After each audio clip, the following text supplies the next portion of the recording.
estás? Bienvenido a Medicales, soy la doctora Vale y hoy te voy a explicar cuáles son las diferencias entre el hematoma subdural y epidural. ¿Preparado? Hoy te voy a dar algunos tips y algunas mnemotecnias para que sepas diferenciarlo y jamás se te olvide. ¡Comencemos! Medicales, tu espacio favorito. En primera instancia tenemos que recordar cuáles son las meninges o qué son. Las meninges son las capas que recubren al cerebro y estas capas tienen la función de protegerlo y dividirlo en diferentes compartimientos. Pues bien, existen tres y yo las llamo las trillizas para que no se me olvide que son tres.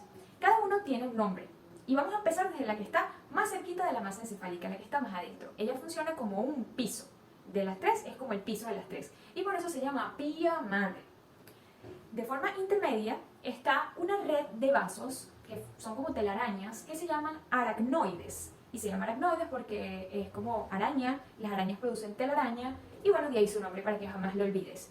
Y la capa más externa se llama dura madre y es un nombre que tiene mucho sentido porque si está más externa y está como más susceptible a, digamos, tener contacto con algún agente externo, pues tiene que ser dura para tratar de proteger en lo posible a la masa encefálica que es tan frágil. Por eso es que Dios nos hizo muy sabios y bueno, tenemos esa dura madre que está muy fuerte pegada al hueso. Y eso es algo que tienes que tener en cuenta para lo que vamos a explicar.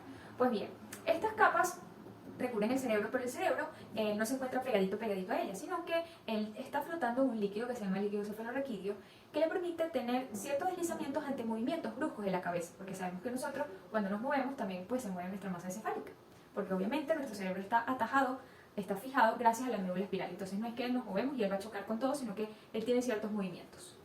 Ya una vez aclarado esto, pues ahora sí lo que vamos a hacer es definir qué es un hematoma. Y un hematoma es una colección de sangre que se encuentra en una cavidad.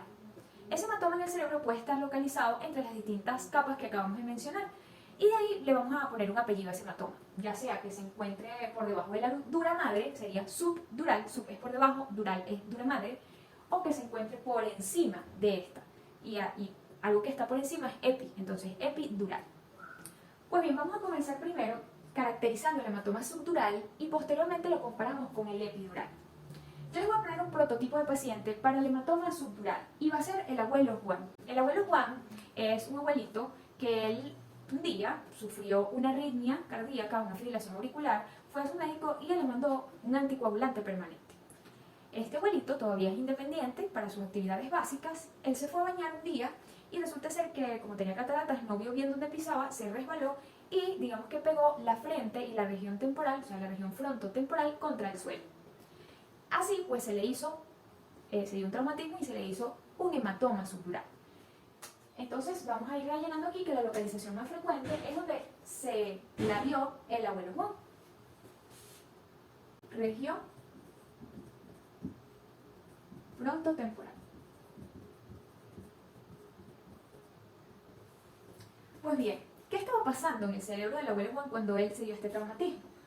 El cerebro, digamos que está sujeto también por unas cuerditas, que son unas venas llamadas venas corticales, y se llaman corticales porque son unas venas que van a la corteza. Estas venas corticales tienen una cierta elasticidad, ellas pueden tensarse hasta cierto punto, son como unas ligas, vamos a decirlo así. Pero resulta ser que ellas tienen un punto de tensión, pues ya cuando sobrepasas ese punto límite, pues se rompen. El abuelo Juan de Paso es un abuelito de 80 años que tiene su cerebro más chiquito de lo normal porque los abuelitos sufren una atrofia cerebral. Entonces, este cerebro, como es más chiquito que una persona normal, pues esas venas corticales de por sí ya están más tensas de lo que puede estar una persona más joven. Y cuando él se cayó, pues se terminaron de tensar, llegó a su límite máximo y se rompieron. Al romperse estas venas corticales, vamos a suponer aquí, ellas empiezan a sangrar. Y es un sangrado venoso, y de ahí que vamos a ir completando. Venoso. Venas corticales.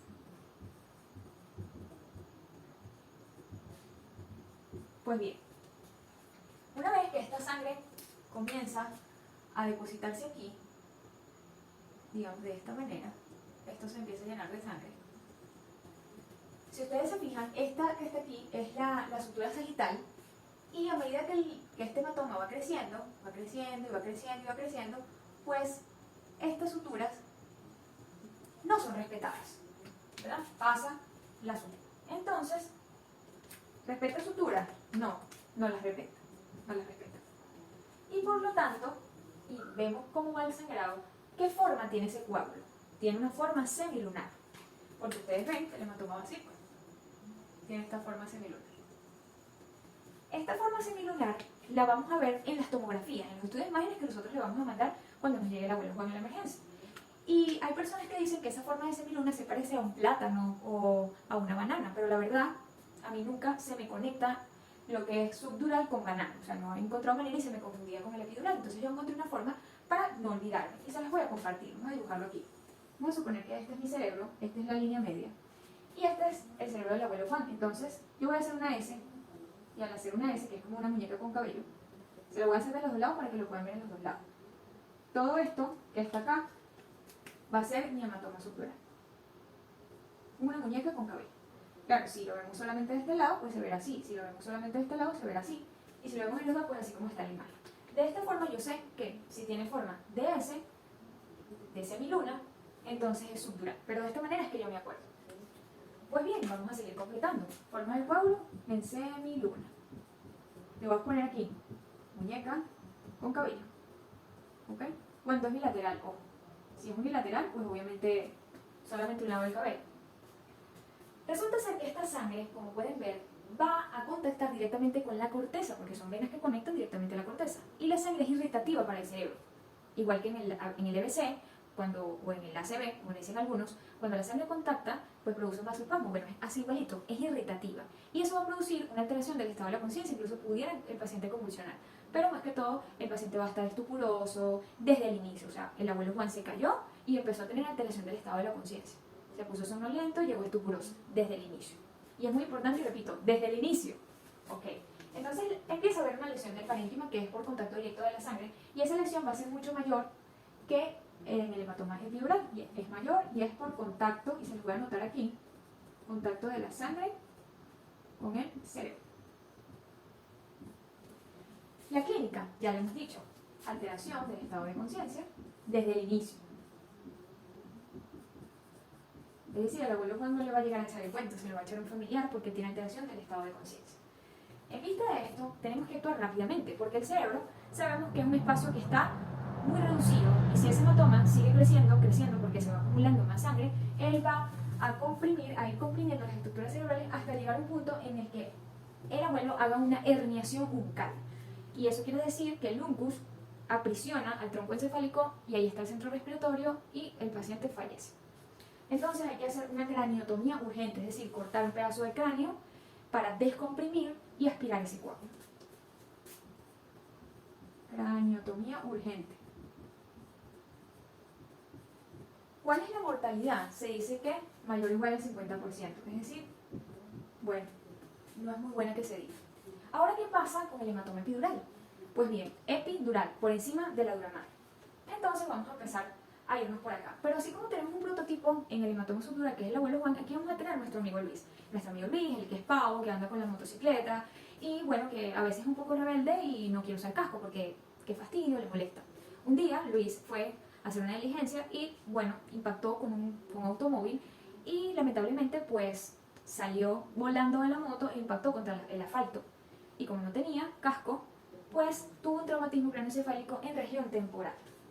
Esta es la región más frecuentemente afectada. En esta región temporal existe una arteria, por eso es que el origen es arterial, que se llama arteria meningia media. Y esta arteria, pues, al encontrarse en este punto, que es un punto también de debilidad por la anatomía, ella se rompe y comienza a sangrar. Y sabemos que los sangrados arteriales son sangrados pulsátiles, son sangrados masivos, bueno. Como está por encima de la dura madre, aquí se empieza a acumular la sangre. Y fíjense la forma que empieza a tener. Y dijimos que esa dura madre está muy pegada al hueso. Por lo tanto, como está tan pegada, no da chance de que traspase la sutura. Por lo tanto, ¿respeta la sutura? Sí. ¿Cuál es la forma que tiene ese hematoma? Tiene una forma de lente biconvexa, pero entonces, ¿qué es convexo, qué es cóncavo? A mí se me confunde. Para que jamás se confundan, les voy a decir otra manera que yo aprendí para nunca olvidar. Vamos a suponer que este es el cerebro, esta es la línea media, y como es epidural va a tener una forma de E. ¿Cómo es eso? Bueno, va a tener esta forma. Yo me voy por aquí y hago esto. Forma de E. ¿Sí lo vieron? Vamos a hacerlo aquí. Aquí comienzo la E. Tiene forma de E. E minúscula. todo esto va a ser mi hematoma. Igual aquí, todo esto va a ser mi hematoma. Hay algunos que dicen que se le asemeja a un limón. Igual hay gente que conecta en su cerebro la palabra epidural con limón. A mí no se me conectan, no encuentro relación y por eso de esta manera se me hace mucho más fácil recordar. Entonces, en forma de E minúscula lo vamos a poner.